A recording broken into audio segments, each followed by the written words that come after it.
what does it mean if you're dreaming about your ex? The obvious answer is that you still love them and miss them. The not obvious answer is that you love and miss what they used to represent in your life. You miss the representation of them, the concept, the idea, the energy that they exuded. It's not them specifically and physically. It's very hard to comprehend this concept, but I will do my best in today's video to explain it to you in a way that you will be able to intellectually understand it and emotionally embrace it. Because once you do, you will understand exactly why you keep dreaming about them, why it's still happening for you. I'm Coach Paz Goldman, a relationship and breakup coach, and you are missing their representation. This is one of the most important keys that you got to realize about these intrusive thoughts that you have about your ex, and they keep coming up in your dreams. So usually what happens is that you're suppressing your thoughts and emotions towards them throughout the day, and you do it consciously. Once you do it consciously, what happens is it builds up. It builds up inside you, the thoughts and emotions, and because you're probably not processing them correctly. What you do is just suppressing them.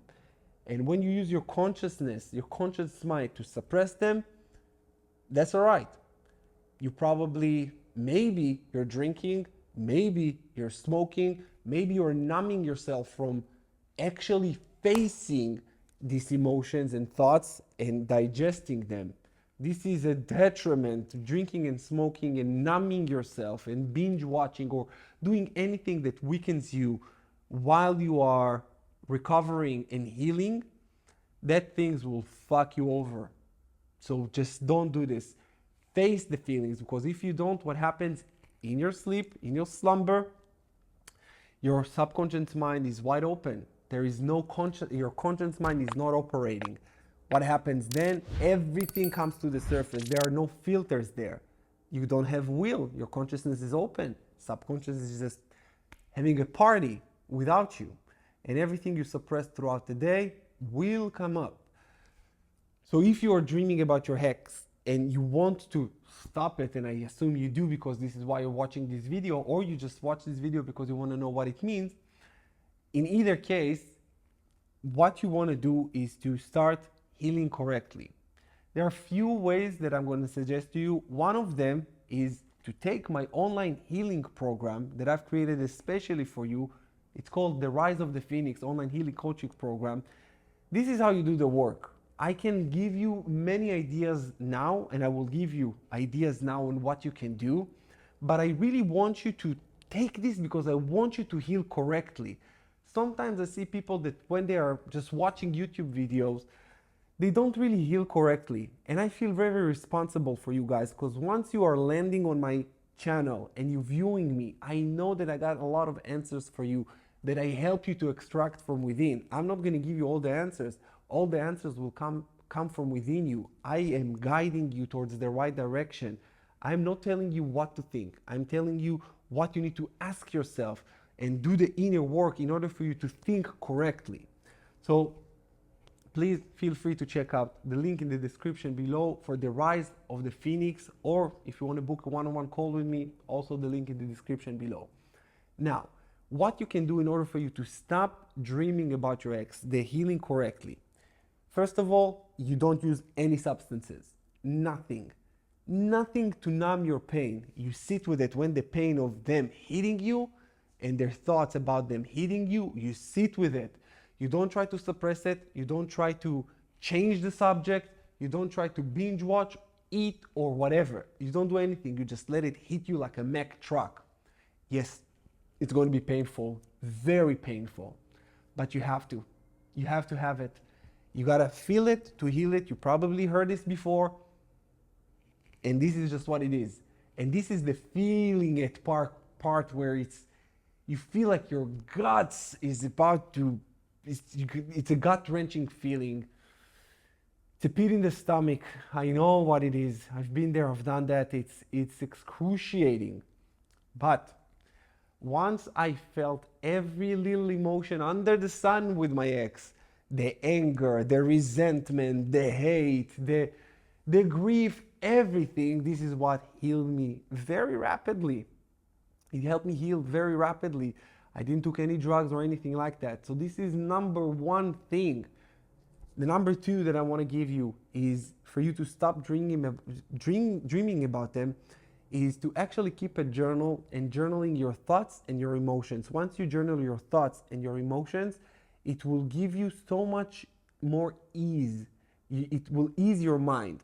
Because when I write something down, I just imagine that it goes from my head, from a conscious mind to subconscious mind, to my hand and to the paper, and then my mind is free. My consciousness is free from this thought because I just let it out. And I say to myself, this thought is safe.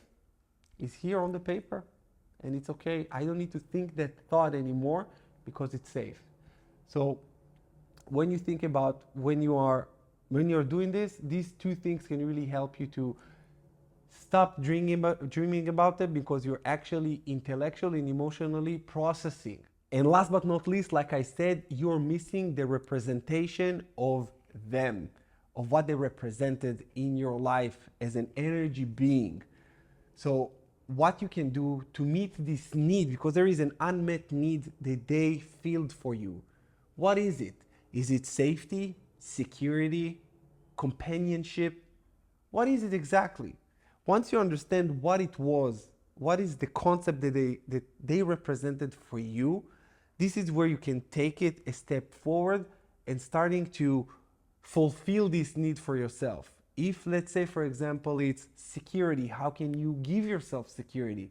Companionship is a little bit trickier because for companionship, you need a companion. But once you do the work on yourself and you fall in love with yourself, you will not feel the need to have a companion to fill this gap in your life, or to feel this hole, should I say. Because you feel so whole with yourself that you say, once someone else comes along, that's okay. And if not, that's okay too. I'm willing to wait for someone, the right person for me. So you don't feel, there's no urgency. There's no like, I got to have somebody now. It changes. When you do the work correctly and you heal correctly, believe me, you guys, it changes, and it changes actually everything in your life, because you start to come up from a place of, I want this and I don't need this. I want this person in my life. I don't need this person in my life. Because this person that you keep on dreaming about just had a lot of, they just had a lot of energy that you are currently missing. You gave them a role.